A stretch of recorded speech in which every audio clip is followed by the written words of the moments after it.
మన మనసుకి ఏమీ బాగోలేదని ఒక జ్యోతిషి పండితుడి దగ్గరికి వెళితే అతను ఏమీ చెప్పడు. జ్యోతిష్యం అంటే ఈ ప్రపంచంలో ఎన్ని వర్షాలు పడతాయి ఒక ఏడాదికి, ఏ సంవత్సరము ఏ ధాన్యము ఏ రంగు వర్ణము ఫలిస్తాది, ఎన్ని వేసములు పంట, ఎన్ని కొంచెములు వర్షము, ఏ ప్రదేశాల్లో ఎంతెంత వాన, సముద్రములెంత, కొండల మీదెంత, ఈ భూమి మీద ఎంత పడతాది, ఏ గ్రహణము ఎప్పుడొస్తుంది, ఏ మూడమలు ఎప్పుడు పడతాయి, ఎప్పుడెప్పుడు తుఫాన్లు వస్తాయి, ఎప్పుడెప్పుడు భూకంపాలు వస్తాయని అది తెలుసుకోవడమే జ్యోతిష్యము. మనిషికి ఎప్పుడు జ్యోతిష్యము పనికిరాదు. మనిషికి ఎప్పుడు కూడా ఆ కర్మ సిద్ధాంతము రచించలేదు. మనకి జ్యోతిష్యము మనలో మనమే జ్యోతిష్యం ఉన్నది.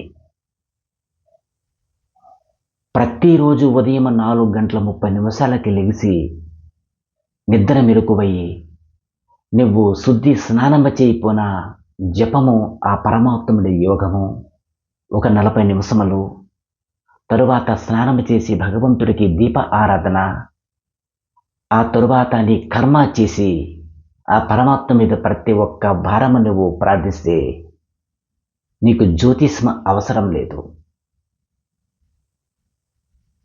ప్రతి ఒక్క పాపము చేసి ఆ పండితుడు దగ్గరికి వెళ్ళి ఆ చేసిన పాపము నాకు నివారించమంటే ఆడు పరమాత్ముడైతే నివారిస్తాడు.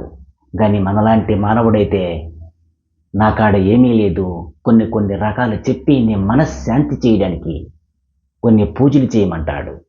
భక్తి భావన చేయవచ్చు, కానీ కర్మాలు చేసి పాపాలు చేసి భగవంతుడు ప్రార్థిస్తే నీకు ఫలితము దొరకదని తెలుసుకోవడమే ధర్మము అనుకోవచ్చు. ఎక్కడ ఏమి జరిగినా, ఎక్కడ ఏదైనా భగవంతుడు సంకల్పం లేనిది చీమ కాటుకైనా నువ్వు దొరకవు. భగవంతుడు అంత శక్తి ఉన్నది. ప్రతి ఒక్కటి నువ్వు అనుకున్న ఆలోచన నీ మైండ్కి ఏ విధమైన ఆలోచన పంపిస్తే ఆ విధమైన నీకు రిటర్న్ మెసేజ్ వస్తుంది. ఒక గోడకి బాలు కొడితే రివర్స్లో నీకు ఎంత వేగం వస్తుందో నీ దగ్గరికి, నువ్వు చేసిన ప్రతి పాపకర్మ పుణ్యకర్మాలు అంత వేగముగా నీ దగ్గరకు వస్తాయని తెలుసుకోవడమే ధర్మం అనుకోవచ్చు. మానవుడు ఈ ప్రపంచంలో అన్నిటికన్నా అతి ముఖ్యమైనది, అతి మోక్షమైనది ఒక మానవ జన్మమే అని తెలుసుకోవాలి. నీకు ఆకలి ఇస్తే ఆహారము తీసుకుంటావు, నీకు నిద్ర వస్తే మంచి సదుపాయమని ఒక స్థలము చూసుకుంటావు. కానీ ప్రతి ప్రాణికి, ఒక పసిపికి దానికి ఆహారం చెప్పలేదు. ఆకాశం దగ్గర పక్షికి దానికి ఆకలి వేస్తుందా, ఆయనకి వానాగాలి వస్తుందా, ఒక గృహము లేదు. అటువంటి ప్రాణాలకి భగవంతుడు ఎంత నిరాకారుడుగా సంకల్పమిస్తున్నాడు అంటే మానవ జన్మము అంత పవిత్రమైనది. ఇటువంటి మానవ జన్మము ఎన్ని పూజలు చేస్తే మనకు దొరుకుతున్నాయి. అటువంటి మోక్షము కలగడానికి ఒక్క మానవ జన్మముకే అర్హత ఉన్నదని మనము తెలుసుకోవడమే ధర్మము. ఏ తప్పు చేసినా నీకు రివర్స్లో అంత వేగముగా దాని ఫలితం వస్తుంది.